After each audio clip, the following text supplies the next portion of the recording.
데살로니가 교회 거기에 바울이 있을 때에 이미 경고했었습니다.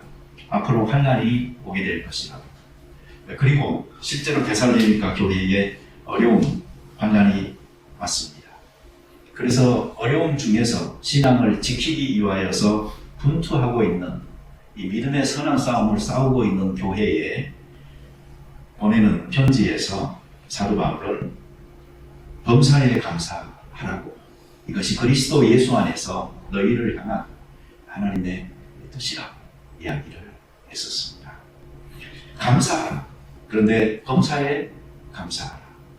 이 말씀은 우리가 선택할 수 있는 선택사항이 아니고 순종해야 되는 능력이라고 말씀을 드렸죠.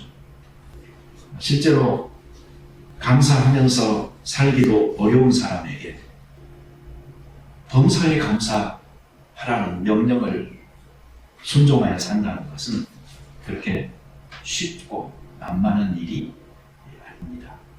그래서 우리들은 그렇게 할 수 있을까라고 생각도 하면서 내 삶에서 내가 과연 감사할 수 있는 것들이 어떤 것인가 꼽아보기도 하고, 또 불평할 만한 것들을 세워보기도 하는 것이 우리들입니다.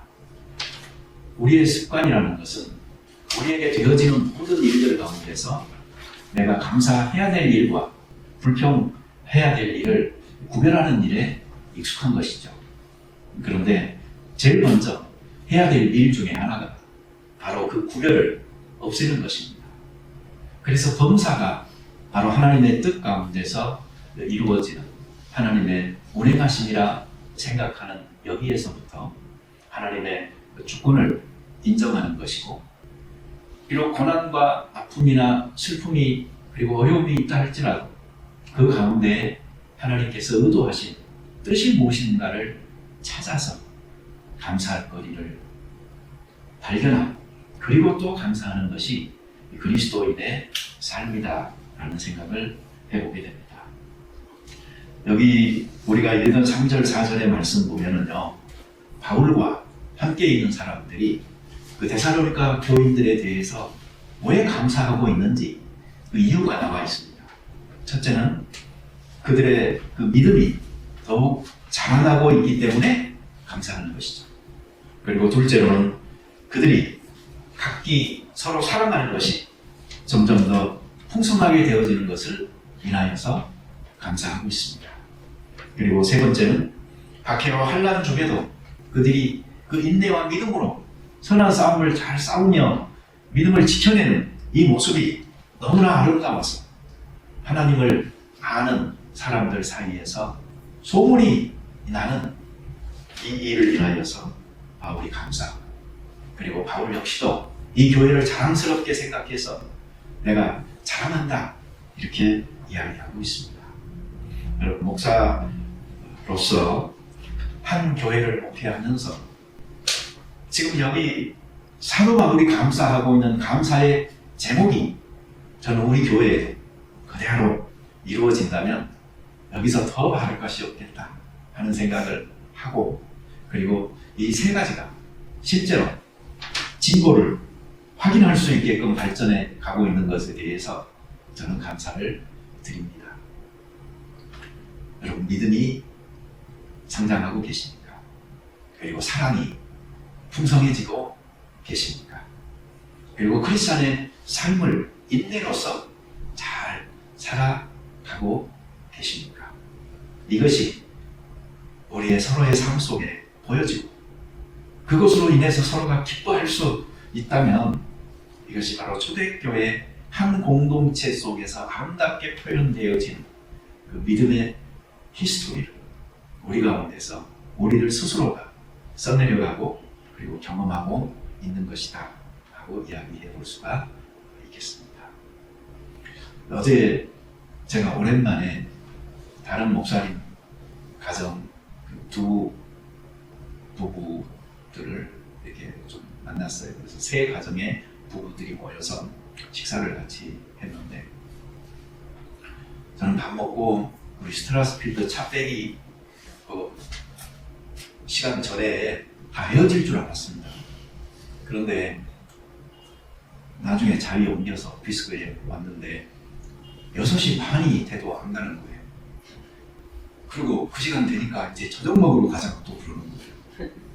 그래서 오랜만에 만나서 이제 반가운 면도 있고 할 이야기가 많아서 그렇지만 저는 6시 반에 다른 약속이 있다고 저기 가시든 말든 알아서 그냥 하시라고 그 대신에 가시기 전에 여기 우리 교회에 이 셋업하는 일을 좀 도와주라고 해가지고 창고문을 열고 목사님 2분 그리고 사모님 2분의 도움을 받아가지고 물건들을 이쪽으로 막 다 옮겼습니다. 그래서 오늘 예배는 여러분 목사님들 사모님들이 수고한 그 토대 위에 여러분들이 잘 앉으셔서 예배 드리시는 것도 감사하셔야 됩니다. 근데 제가 지난달 거 크리스찬 리뷰를 잡지를 보고서 굉장히 제 마음이 되게 안 좋았던 게 있었습니다. 거기에 보니까 그 목사님 2분이 나오셔서 각 사모님들이 치매에 걸리신 이야기를 이렇게 하시는 그게 있었어요. 그래서 호주에서의 그 복지 제도가 어떻게 운영되고 있는지 그리고 실제로 어떤 혜택을 받고 있는지 이제 이런 것들에 대해서 목회하는 그 가정의 어려움들을 이야기하는 게 있었거든요. 그래서 제 마음이 좀 많이 눌렸었는데 어제도 우리 목사님들 이렇게 만나서 이야기를 해보니까 하시는 말씀 중에 그런 말이 있어요. 목회자로서 이 길을 가면서 한다라는 어떤 보람도 있고 하지만 이제 다 한 50살이 넘고 이제 다 하셨으니까 하시는 말씀이 그 남자보다는 좀 사모님들이 더 많이 정신적으로 힘들다, 우울증 많이 걸린다고 하는 이야기를 하셔요. 그러면서 이 일반 그 성도들보다도 특히 그 목회자들 사모님들이 그 아주 심하게 하는데요. 근데 그 이유 중에 하나가 뭐냐면 다른 사람들한테 함부로 잘 못하잖아요. 그러니까 표현도 잘 못하고 또 마음 편하게 말할 그런 상대도 좀 없고 하다 보니까 속으로 쌓고 이게 나중에 병이 된다. 그래서 훨씬 더 심하게 한다고 서로 이야기들을 그렇게 하시더라고요. 근데 어떤 사모님 한 분이 그런 이야기를 했어요. 자기는 지금 내가 깊은 터널로 들어가고 있구나 라고 이렇게 딱 느낄 때가 있대요. 그러면 그때가 되면은요, 이 빛이 안 보일 거다라는 생각이 더 크게 든대요. 그래서 어떤 그 깊은 터널로 들어가고 그 어두움과 절망이 자기를 짓누를 누르고 거기에서 내가 헤어나기 어렵겠다라는 생각이 드는 거, 그게 참 힘들대요. 그래서 자기는 내가 터널로 지금 들어가고 있구나라는 생각이 들 때마다 전화기를 꺼내가지고 아무한테나 전화를 건대요. 그리고 이야기를 한대요. 그러면 자기는 그게 굉장히 도움이 많이 됐다고 이야기를 하시고, 그리고 실제로 그 치료하시는 분들도 하시는 말씀이 나누라고 서로 이야기하고 그래야지 이게 해결이 되는 거라고 하는데, 실제로 우울감에 한번 사로잡히면 제일 하기 싫은 것이 사람을 만나는 거 싫고 대화하는 거 싫고 또 그런 자기 모습 보여주기 싫고 하는 이러한 것들이 결국은 상황을 더 악화시킨다. 그러니 누구한테라도 전화를 걸어서 그걸 이야기하고 하는 거 굉장히 좋은 방법이다 라고 추천하는 방법이라고 해요. 여러분, 우리 교우들 가운데서 교회가 믿음의 공동체다, 이거 좋은 것이죠. 그리고 이 관점을 잊어버리지 말아야 되죠. 제일 우선권으로 유지해야죠. 그러나 여기 사도 바울도 그 믿음 하나 때문에 감사한 것이 아니고 교우들의 그 사랑이 풍성해지는 것을 인하여서 내가 감사한다 라고 했듯이 교회는 믿음과 함께 그 사랑의 풍성함이 우리 가운데 있어야 되는 것입니다. 그러니 여러분, 그 교우들 간에 장벽을 세우지 말고 서로 부담 갖지 말고, 그죠? 전화하세요들. 전화들 선호들 하세요. 그래서 서로에게 하나님께서 축복이 되라고 가까이 두신 것이니까 내가 말 한마디를 표현을 하더라도 또 손을 한번 잡아주더라도 일으켜 세워서 힘이 돼주고 그리고 짐을 덜어주는 그런 역할들을 우리가 잘 할 수 있었으면 좋겠습니다. 그리고 그리스도인들은 감사하면서 살아야 될 사람들이고 살 수밖에 없는 사람들입니다. 왜 그런가 하니 예수 그리스도의 십자가의 은혜를 알고 있고 그리고 그 은혜 안에서 사는 삶의 기쁨을 알고 있기 때문에 그들은 불평하지 않습니다. 이 말은 내 주변에서 일어나는 일들을 내가 취사 선택하여서 내 감정을 실어 슬픔과 기쁨으로 받아들이지 않고 일단은 감사하는 이 쿠션의 필터를 가지고 받아들이고 내보낸다 하는 그런 이야기가 되는 것입니다. 범사에 감사하라. 그것은 지난번에도 말씀드렸듯이 언제 어디서라도 감사할 수 있어야 되고 어떤 일에도 어떤 사람에 대해서도 감사할 수 있어야 되고 어떤 환경이나 상황이나 조건 속에서라도 감사할 수 있어야 되는 것입니다.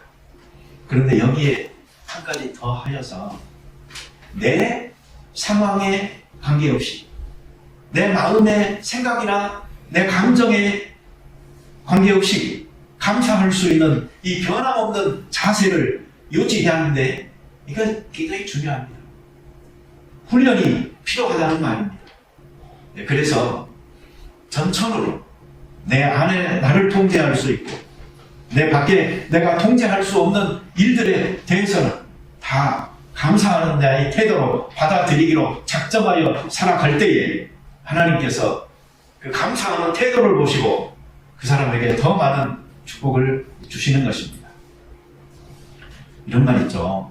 감사는 감사를 끌어들입니다. 감사하는 사람은 더 크게 감사할 일을 초청하는 것입니다. 그런데 불평하고 원망하고 찡그리는 사람은요, 그러한 축복의 기운들조차도 다 떠나가게 하고 멀리하게 하는 사람들인 것입니다. 그러니 과거에 되어진 일로 인하여서도 감사하는 삶을 살고 또 미래의 삶을 보면서도 나는 내 미래가 어둡고 절망적인 터널이 되기를 원하지 않는다. 나는 내 미래가 정말 감사할 일들로 가득 찬 하나님의 축복이 쏟아지는 그리고 나는 하나님과 동행하면서 손잡고 걸어갈 미래여야 된다라고 믿는다면 우리는 감사하는 이 태도가 정말로 중요하다. 이것을 늘 명심하고서 감사하는 우리가 되어져야 되겠습니다. 사람은 어차피요 둘 중에 하나 선택해야 됩니다. 감사하며 살든지 아니면 불평하면서 살든지. 근데 왜 하필이면 불평하면서 사는 방식을 택할 필요가 무엇이 있겠습니까? 오히려 감사하기로 결정하고 그렇게 살아감으로 정말 원망하고 불평할 수밖에 없는 일들조차도 내 앞에 오면은 그 힘을 잃고 오히려 감사할 수 있는 조건으로 바뀌는 그러한 감사의 능력을 우리가 스스로 가지고 살아가는 것, 이것이 중요한 것입니다. 여러분, 미국 그 대통령 선거에서 아직도 완전히 정리된 건 아닌데 우리는 혼란을 봤잖아요. 근데 그때 자주 들었던 말이 매직 넘버라는 말이었어요. 270, 그죠? 그걸 누가 먼저 얻느냐에 따라서 이 승자가 결정된다. 그러면서 270이 이게 매직 넘버라고 계속 뉴스에 나오는 것을 들었어요. 여러분, 그때 그 선거의 상황에서 270이 매직 넘버였다면요, 우리 크리스찬들에게는 더 힘있는 매직 워드가 있는 거예요. 그게 뭐냐면 바로 감사예요.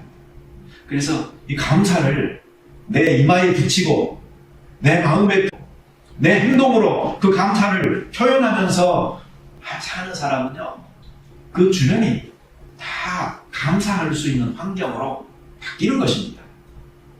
왜 환경에 지배를 받으면서 그 환경에 불평하고 쫓겨다니며 살아야 되느냐고요.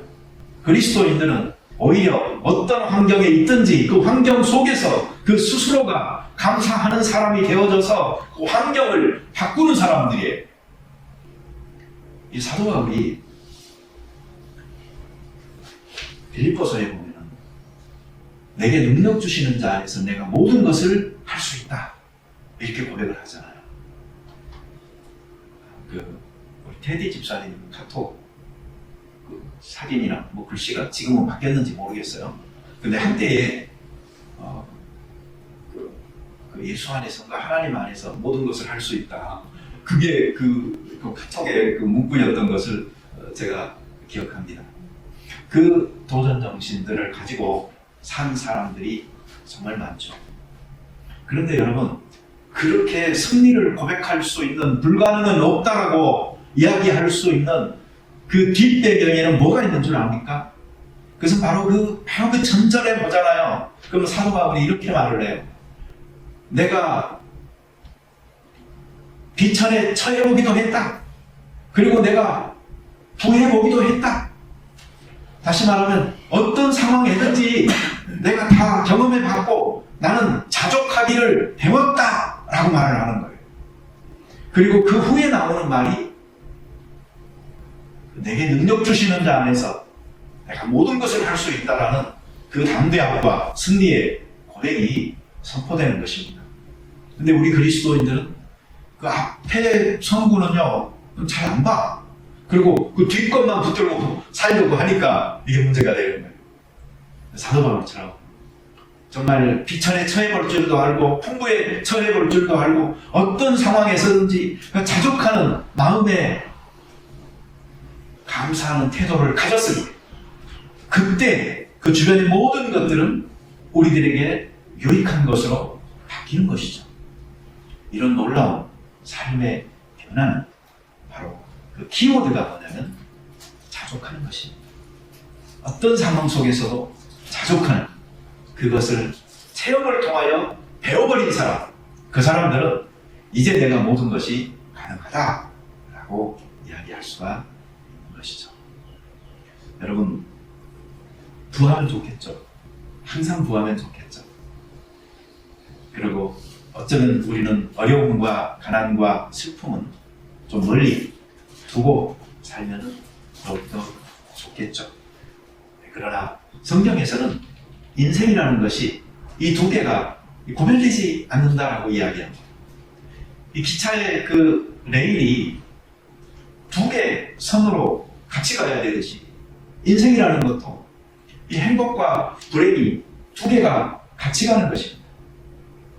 혹시 일평생 동안 어려움이라고는 겪지 않아본 사람, 그리고 아주 행복한 사이드에만 있어 본 사람이 어찌 인생을 다 알 수가 있겠으며, 또 반대로 일평생을 이 불행한 고통스러움만을 겪어본 사람이 가지고 있는 인생관이 어찌 건전하게 형성될 수 있다고 우리가 이야기할 수 있겠습니까? 이 두 개가 적절하게 섞여서 경험하고 느끼고 참여하고, 그래서 인생의 쓴맛도 단맛도 알아보고, 그래서 생기는 것이 바로 믿는 자의 신앙 안에서의 그 담대함, 자유함일 것입니다. 그런데 그 모든 것들은 그 환경에 불평하고 부정하는 태도가 아니고 자족하는, 그래서 감사하는 그 교훈을 받아들인 사람들이 결국은 그렇게 불가능은 없다라는 고백을 할 수 있게 되는 것이죠. 그래서 여러분, 우리 환경으로 본다면 어떤 환경이 우리에게 오든 간에 관계없이요, 이것을 잘 받아들이는 내 마음의 필터 하나만큼은 감사하는 것으로 잘 간직하여서 이것들이 나를 통하여 나갈 때는 쓴뿌리에서 나가는 쓴물이 아니고 내 주변을 더욱더 달게 만드는 그런 단물이 될 수 있게 되기를 바랍니다. 감사에 대한 예화를 찾다 보니까요, 이런 예화가 하나 있더라고요. 내가 이걸 하고 싶지 않았던 애인데 재밌어서 이야기를 드릴 겁니다. 뭐냐면은 어떤 사람이요 그랬대요. 하나님이 뭐 옛날 은도끼 이야기에 내가 3가지 소원을 들어주겠다고 그랬대요. 그러면서 말을 해보라고. 그러니까 첫 번째 소원을 뭐라고 말을 했냐면 내 마누라를 바꿔주세요. 그 마누라가 죽었대요. 근데 많은 사람이 장례식에 와가지고 다 하는 말이 어떻게 그렇게 좋은 사람이 아깝게 가버렸냐고 그러면서 너무나 위로를 하더래요. 좋은 말. 이 사람이 이제 생각이 또 바뀐 거예요. 우리 와이프가 그런 사람이었나. 근데 2번째 소원 살려주세요. 이랬대요. 그래서 마누라가 다시 살아났대요. 그런데 이제 하나밖에 안 남았잖아요. 그래서 이제 자기가 이제 뭘 구해야 될지를 잘 몰라가지고 하나님 3번째 뭘 말하면 좋겠습니까? 그걸 좀 알려달라고 그랬대요. 그러니까 하나님이 그냥 이대로 행복하게 잘 살게 해주세요를 구하라고 그랬대요. 그래서 그걸 구했다 라는 이야기가 있어요. 그러니까 귀한 그 찬스를 줬는데 결국 사용하고 보니까 다시 돌아온 거예요. 사실 우리들에게는 어떤 기적적이고 우리가 변화를 원하는 것들이 가만히 보면 현실에서의 탈출인 것이지 그것이 자족하는 마음 속에서 품을 수 있는 감사가 아닌 것이죠. 그런데 거기에서부터 출발할 수 있다면 아무리 세상이 험하고 우리에게 닥치는 일들의 풍파가 우리의 예상을 뛰어넘는다고 할지라도 감사하는 능력을 갖고 있는 사람들은 자기의 삶에 감사할 일을 초청할 수 있는 능력을 갖고 있는 사람들이고 또 모든 불행조차도 감사할 거리들로 바꿀 수 있는 능력을 갖고 있는 사람들이니 된 겁니다. 그 은혜로 크리스찬은 살면 되는 것입니다. 이 정도에서 맞춰야지 1부 예배야 2부 예배의 균형. 기도드리겠습니다. 자비로운 주님 감사합니다. 하나님의 은혜 속에서 우리가 살아가는 삶 때로는 우리가 힘들기도 하고 또 불행하다 느끼기도 하고 정말 이제는 길이 없다 할 수 있는 것 다 해봤다 나는 포기하겠다 때로는 그것이 하나님께서 주신 귀한 생명을 얻은 선택일 수도 있는 것이 요즘 사회인 것 같습니다. 우리가 그러한 깊은 터널 속으로 들어가기 전에 지금 내가 살고 있는 그리고 딛고 있는 땅이 바로 감사해야 될 것들로 주변에 가득 차 있는 행복의 나라요, 축복의 나라요, 환경이라는 것을 먼저 깨달을 수 있도록 하시고 그리하여 감사하는 태도를 가지고 살기로 작정하고 자족하면서 내 주변에 어떤 어려움들이 오더라도 불평하기보다 감사함으로 감사를 초청하는 귀한 인생을 살아갈 수 있게 축복하여 주시옵소서.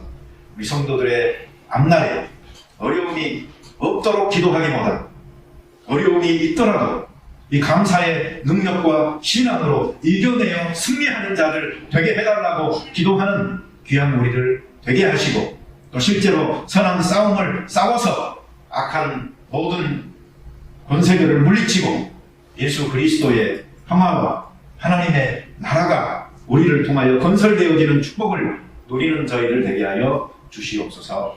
예수님의 이름으로 기도드립니다. 아멘.